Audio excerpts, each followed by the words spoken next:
సాధారణంగా ఎవరైనా బిడ్డలు తల్లిదండ్రుల పట్ల దుర్మార్గంగా ప్రవర్తిస్తే ఇట్లాంటి బిడ్డ ఏ తల్లికి పుట్టకూడదు అంటుంటారు. ఇప్పుడు ఇలాంటి తల్లి ఏ బిడ్డకి ఉండకూడదు అని కోరుకోవాలనమాట.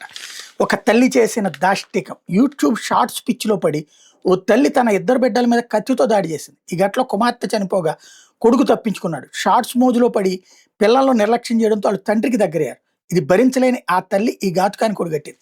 తెలంగాణలోని యాదాద్రి భువనగిరి జిల్లా భువనగిరి మండలం తుక్కాపురంలో శనివారం అర్ధరాత్రి ఈ దారుణం చోటు చేసుకుంది. పోలీసులు స్థానికులు తెలిపిన వివరాల ప్రకారం తుక్కాపురం గ్రామానికి చెందినటువంటి నోముల నారాయణ రెడ్డి అమృత దంపతుల కుమార్తె రత్నకళ నీలిమ 15 ఏళ్ల క్రితం బీబీనగర్ మండలం జైనుపల్లికి చెందిన బెజ్జంకి నరేందర్ రెడ్డికి ఇచ్చి పెళ్లి చేశారు. వీళ్ళ కుమార్తె కృతిరెడ్డి 14 ఏళ్లు, అక్షిత్ రెడ్డి సంతానం. కృతిరెడ్డి 8వ తరగతి, అక్షిత్ రెడ్డి 6వ తరగతి చదువుతున్నారు. తన తల్లిగారి ఊర్లో గృహప్రవేశం ఉందని పిల్లలకు కొత్త దుస్తులు తీసుకోవడానికి తమకు తొక్కాపురం తీసుకెళ్లాలని శనివారం రత్నకాళ తన భర్తను కోరింది. దీంతో నరేందర్ రెడ్డి భార్యతో పాటు ఇద్దరు పిల్లలను తొక్కాపురంలో వదిలిళ్లారు. కృతిరెడ్డి తాను వారించినా ఆమెను వెంట తీసుకెళ్లారు. శనివారం రాత్రి రత్నకళ ఆమె పిల్లలు తన తల్లిగారింట్లో గదిలో నిద్రించగా రత్నకళ తల్లిదండ్రులు హాల్లో నిద్రించారు.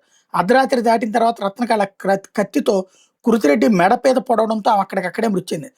ఆ తర్వాత కొడుకు అక్షిత్ రెడ్డి మీద కూడా కత్తితో దాడికి ప్రయత్నించింది. అతడు వెంటనే మేల్కొని గాయాలతో కేకలేస్తూ తలుపులు తీసి హాల్లోకి పరిగెత్తాడు.